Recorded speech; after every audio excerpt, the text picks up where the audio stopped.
അസ്സലാമു അലൈക്കും വറഹ്മത്തുള്ളാഹി വബറകാതുഹു. ബിസ്മില്ലാഹ് വൽഹംദുലില്ലാഹ് അല്ലാഹുമ്മ സ്വല്ലി അലാ സയ്യിദിനാ മുഹമ്മദ്. ഏറ്റവും ബഹുമാനവും ആദരവും നിറഞ്ഞ സത്യവിശ്വാസികളെ, സഹോദരങ്ങളെ, അല്ലാഹു റബ്ബുൽ ഇസ്സത്ത് നമുക്ക് ധാരാളം ഖൈർ നൽകട്ടെ. എല്ലാവിധ ബലാ മുസീബാത്തുകളിൽ നിന്നും നമുക്കവൻ രക്ഷ പ്രദാനം ചെയ്യട്ടെ. പരിശുദ്ധ ഖുർആനിലൂടെ സ്വർഗത്തിലെത്താൻ നമുക്കവൻ തൗഫീഖ് പ്രദാനം ചെയ്യട്ടെ. ആമീൻ യാ റബ്ബൽ ആലമീൻ. മുഅ്മിനുകളെ, ഫാത്തിഹ സൂറത്തിൻ്റെ പാരായണ പഠനം വിജയകരമായി മുന്നോട്ട് പോയിക്കൊണ്ടിരിക്കുകയാണ്. ഈ ആഴ്ചയിൽ തന്നെ 30 ചില്ലാനം ആളുകളാണ് സൂറത്തുൽ ഫാത്തിഹ പാരായണം ചെയ്യാൻ വേണ്ടി മുന്നോട്ട് വന്നത്. ഈ ഗ്രൂപ്പിലുള്ളവർ ഖുർആൻ പാരായണത്തിന് വലിയ പ്രാധാന്യം നൽകുന്നുണ്ട് എന്നാണ് ബോധ്യപ്പെടുന്നത്. തിരക്കുകൾ മാറ്റിവെച്ച് ഇതിന് സമയം കണ്ടെത്തുന്നു. അൽഹംദുലില്ലാഹ്, മനോഹരമായ കാഴ്ച തന്നെ. അതും പഠിച്ച പല്ലവി ഓതുക എന്നുള്ളതല്ല, വളരെ ശരിയായ രൂപത്തിൽ വശ്യമായി മനോഹരമായി പാരായണം ചെയ്യുന്നത് കേൾക്കുമ്പോൾ തന്നെ മനസ്സിന് വല്ലാത്തൊരു കുളിർമയാണ്. ഏതായാലും കഴിഞ്ഞ ക്ലാസ്സുകളിൽ 3 ആയത്തുകളാണ് പഠിച്ചത്, അതിനെക്കുറിച്ചാണ് പരാമർശിച്ചത്. ഇന്ന് 4-ാമത്തെയും 5-ാമത്തെയും ആയത്തുകളെ സംബന്ധിച്ചാണ് നമ്മൾ സംസാരിക്കുന്നത്. നമുക്ക് തുടക്കം മുതൽ എടുക്കുന്നത് വരെ ഒന്ന് പാരായണം ചെയ്ത് നോക്കാം. എല്ലാവരും സാഹൂതം ശ്രദ്ധിക്കണം. അത് പാരായണം ചെയ്യാൻ വേണ്ടിയിട്ട് മുന്നോട്ട് വരികയും വേണം എന്ന് വളരെ വിനയത്തോടുകൂടെ എല്ലാവരോടുമായി ഉണർത്തുകയാണ്. അഊദു ബില്ലാഹി മിനശ് ശൈത്വാനിർ റജീം. ബിസ്മില്ലാഹിർ റഹ്മാനിർ റഹീം. അൽഹംദുലില്ലാഹി റബ്ബിൽ ആലമീൻ. അർറഹ്മാനിർ റഹീം. മാലികി യൗമിദ്ദീൻ. إياك نعبد وإياك نستعين. صدق الله العلي العظيم. മുഅ്മിനുകളെ, നേരത്തെ 3 ആയത്തുകളെ സംബന്ധിച്ച് നമ്മൾ പരാമർശിച്ചിരുന്നു. ഇന്ന് ഫാത്തിഹ സൂറത്തിലെ 4-ാമത്തെയും 5-ാമത്തെയും ആയത്തിനെ കുറിച്ചാണ് പറയാൻ പോകുന്നത്. നമുക്കെല്ലാവർക്കും അറിയുന്നത് തന്നെയാണ്. എങ്കിലും അഥവാ തെറ്റുണ്ടെങ്കിൽ തിരുത്തപ്പെടണം എന്നുള്ള നിലക്കാണ് ഞാൻ ഈ സംസാരിക്കുന്നതും ഈ ക്ലാസ് എടുക്കുന്നതൊക്കെ. ഇൻഷാ അല്ലാഹ് തെറ്റ് ഉണ്ടെങ്കിൽ അത് തിരുത്തുമെന്ന് പ്രതീക്ഷിക്കുന്നു. നമ്മളിതിൻ്റെ കൂടെയൊക്കെ ഒന്ന് ഓതി നോക്കണം. ഇൻഷാ അല്ലാഹ് അതോടൊപ്പം തന്നെ ഗ്രൂപ്പിൽ ഓതി വിട്ടാൽ അത് തിരുത്തപ്പെട്ടാൽ എല്ലാവർക്കും അതുകൊണ്ട് ഉപകാരം ഉണ്ടാവുമല്ലോ. നമ്മൾ ഓതുന്ന ഖിറാഅത്ത് പലരും കേൾക്കുന്നുണ്ട്, അത് തിരുത്തപ്പെടുമ്പോൾ പലരും ശ്രദ്ധിക്കുന്നുണ്ട്. ഇൻഷാ അല്ലാഹ് അത് മുഖാന്തരം പലരും മനസ്സിലാക്കുന്നു, പഠിക്കുന്നു. അപ്പോൾ ഓതാത്ത ആളുകളെ ഒരിക്കലും നമ്മൾ വിമർശിക്കാൻ പാടില്ല. ഇൻഷാ അല്ലാഹ് അവരൊക്കെ രംഗത്ത് വരും എന്ന് തന്നെയാണ് പ്രതീക്ഷിക്കുന്നത്.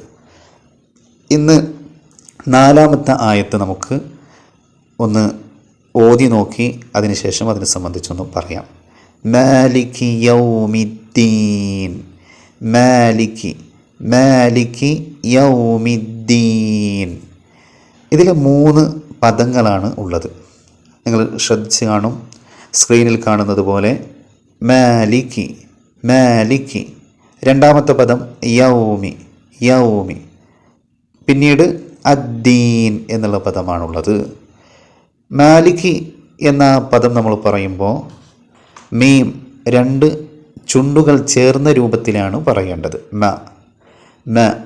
അതേപോലെ തന്നെ മ മ എന്നുള്ളത് നീട്ടാനുണ്ടല്ലോ, അസ്ലിയായ മദ്ദാണ്. ഫത്ഹിനെ നീട്ടാൻ അലിഫ്.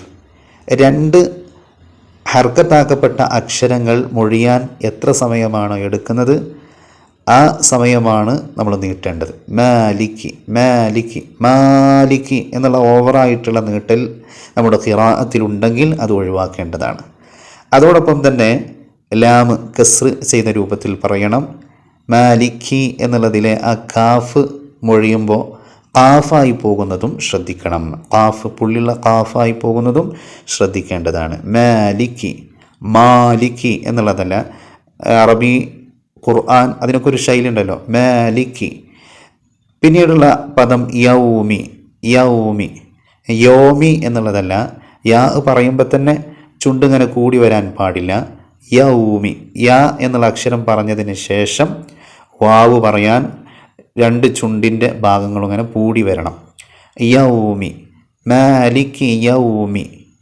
പിന്നെ അദ്ദീൻ എന്നുള്ള പദമാണുള്ളത്. അദ്ദീൻ അത് കാറ്റോടുകൂടെ ഉച്ചരിക്കരുത്. അതോടൊപ്പം തന്നെ ദാല് താ ആയി മാറരുത്. അദ്ദീൻ, അദ്ദീൻ. പിന്നെ അദ്ദീൻ ധ എന്നുള്ള സ്വരത്തിലൊന്നും വരാൻ പാടില്ല. മാലിക്കി യൗമിദ്ദീൻ, മാലിക്കി യൗമിദ്ദീൻ. പിന്നെ അവസാനം ചുണ്ട് പൂട്ടാനും പാടില്ല. നൂനാണ്. നൂനിൻ്റെ മഖ്റജ് നമുക്കെല്ലാവർക്കും അറിയാലോ. നാവിൻ്റെ തലമേലെ മുൻപല്ലിൻ്റെ ഊനിൽ വെച്ചിട്ടാണ് ഉച്ചരിക്കേണ്ടത്. ചുണ്ട് പൂടുകയില്ല നൂൻ ഉച്ചരിക്കുമ്പോൾ. അപ്പം മാലിക് യൗമിദ്ദീൻ എന്നുള്ളതിനെക്കുറിച്ച് നമ്മൾ പറഞ്ഞു. ചെറിയ രൂപത്തിലുള്ള വിശദീകരണം നടത്തി. ഇനി അടുത്ത ആയത്ത് ഇയ്യാക നഅ്ബുദു വ ഇയ്യാക നസ്തഈൻ, ഇയ്യാക നഅ്ബുദു വ ഇയ്യാക നസ്തഈൻ. ഈ ആയത്തിനെ സംബന്ധിച്ച് പറയുകയാണെങ്കിൽ നമ്മൾ ശ്രദ്ധിക്കേണ്ടത് യാഇൻ്റെ മഖ്റജ് നമുക്കെല്ലാവർക്കും അറിയാലോ. ഇതിലാകെ 4 പദങ്ങളാണുള്ളത്. ഒന്നാമത്തെ പദം ഇയ്യാക, ഇയ്യാക.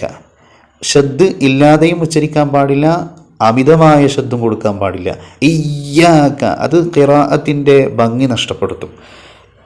ഇയ്യാക ഷദ്ദില്ലാതെ ഇയ്യാക എന്നും ഓതാൻ പാടില്ല.